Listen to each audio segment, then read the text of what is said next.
What's poppin'? Hey y'all, it's Suki. Welcome back to another episode of Prime Reason. Yes, the scenery is different. Yes, it's different. I know. We're in an experimental phase. But we're here. We made it to episode 5. That's crazy.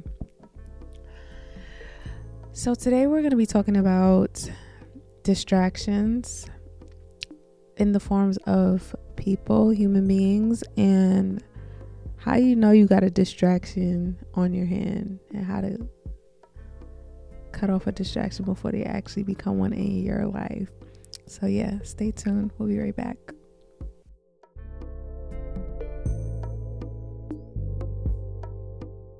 So yes, welcome back. Thanks for coming back for another week.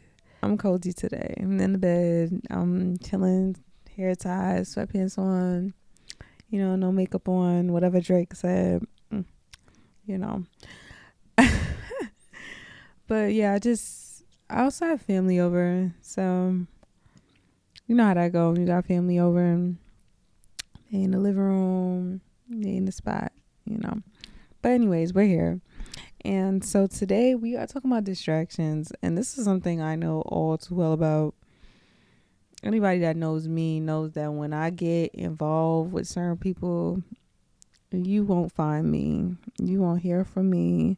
You don't even know what's going on with me because I'm locked in and distracted. Like seriously, it's sickening. It's sickening.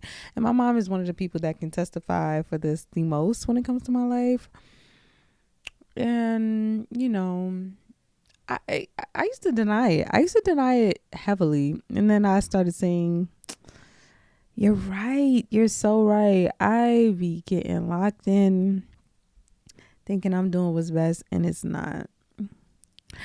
And I've had people come into my life, and it seems really good and healthy until it's not, and I get really,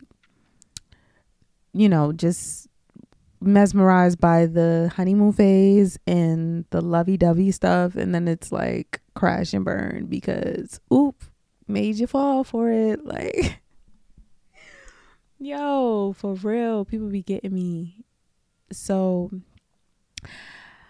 I feel like I've done so much better in my life, all in all, like when it comes to just discipline. But distractions I've been doing really well with. I've been really making sure I'm balancing what and who I bring into my life, and make sure that I don't put anybody in a place where they have that much of a hold on me. Because girl, let me tell you, when I first started my gym journey, right, I was so locked in. Like when I tell you locked in, had the meal plan, I was doing macros, I was doing everything. I was gymming it out. Like you couldn't find me nowhere else but the gym. My life, my love, everything. Got there. First of all, I met someone there and I had no business. And they were younger than me. Like, girl, what? I don't even rock like that, but I rocked like that. I did. I would even say they were the distraction. It was distracting, but they weren't the distraction. You know what I'm saying? They weren't the distraction. So yeah, I that was already going against my code of conduct, but I fell, and I just was doing what I wanted to do. And then I started dating someone who was my gym partner at one point. We were going to the gym together. Like that was our thing. And then we broke that routine.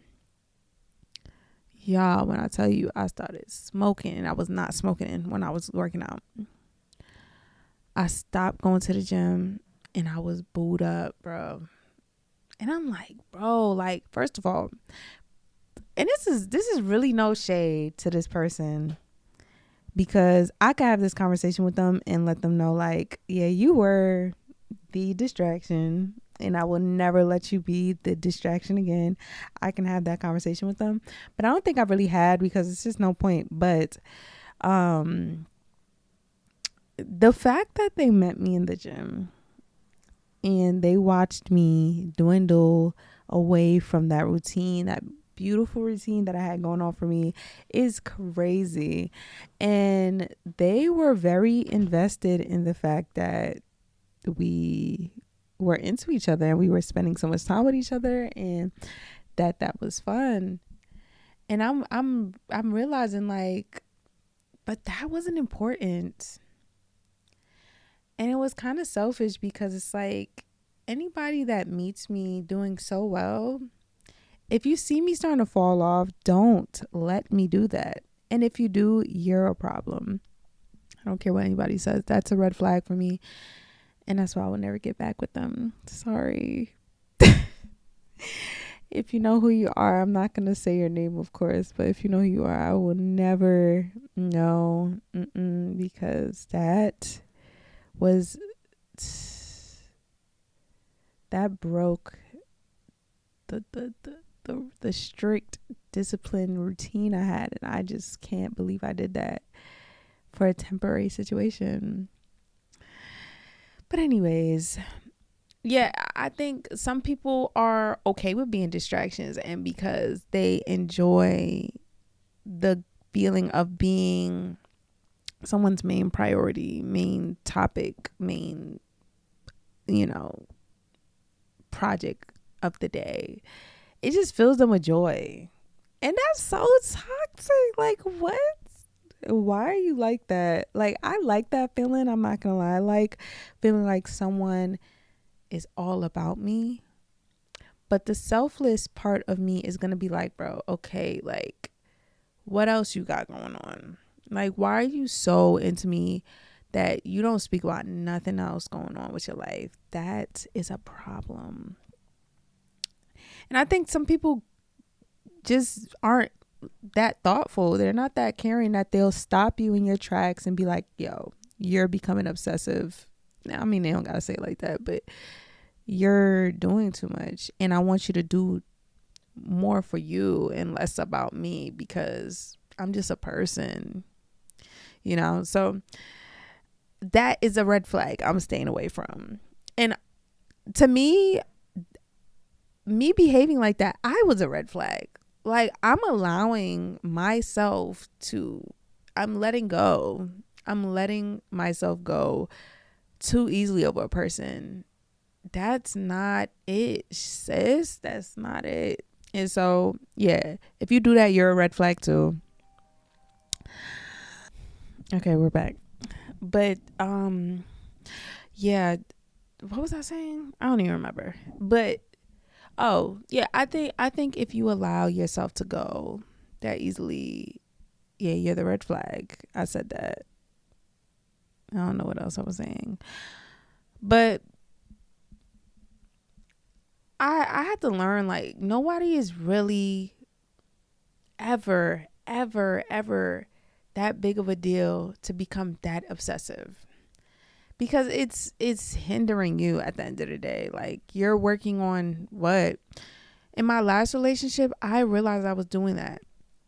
And this is after that gym partner situation and falling off with the gym. This is after that, and after realizing I fucked up there. I fucked up again, because I was realizing I'm there for everything you do.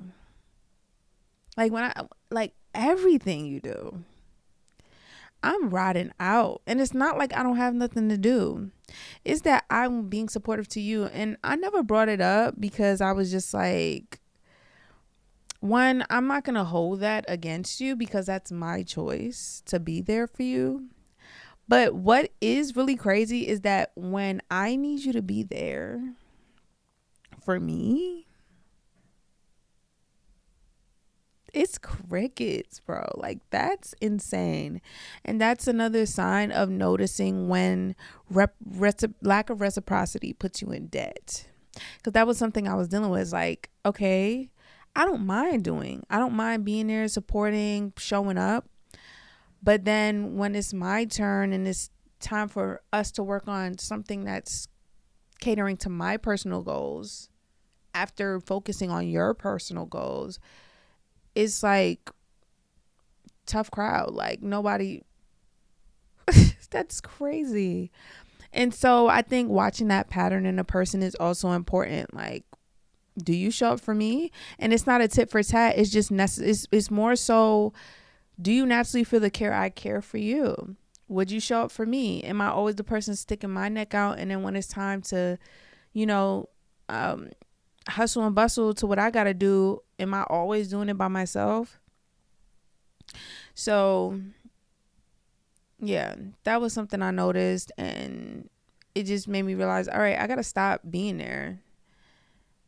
Because I'm a person too. And once again, I'm not trying to hold my support for you against you, but it's just one of those things where we're adults.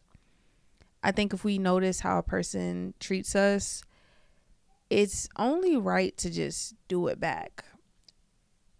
I think the only person or type of people that need assistance with learning how to reciprocate, or that should have the excuse because they're learning, is children. Because they're consumers, like we have our parents when we're kids and they're just doing for us. But over time, as adults, the excuse goes out the window. It doesn't make sense to me when people could just take, and it's like bare minimum when it comes to other people. No. So yeah, I'm just learning to not make a person my distraction anymore. And if a person is trying to pull me away from my goals and all my little steps to getting to where I want to be, you're not for me. I shouldn't have to disappear from my family. I shouldn't have to break off from my routine just to make space for you. I should make space for you without having to exclude all the things that I love to do, all the good things that I do. No, because that's how you lose yourself. I've lost myself so many times with people, and I'm not doing that no more because it makes me angry. That shit pisses me off at the end of the day, and I'm tired of being pissed off at people that I decide to let in my world. We're not doing that no more, and we're not blaming those people no more. Because if you didn't make room for them in the first place, there would be no one to blame. So let's just stop doing that, right? Okay, Bookie. Let's just stop blaming people for choosing them.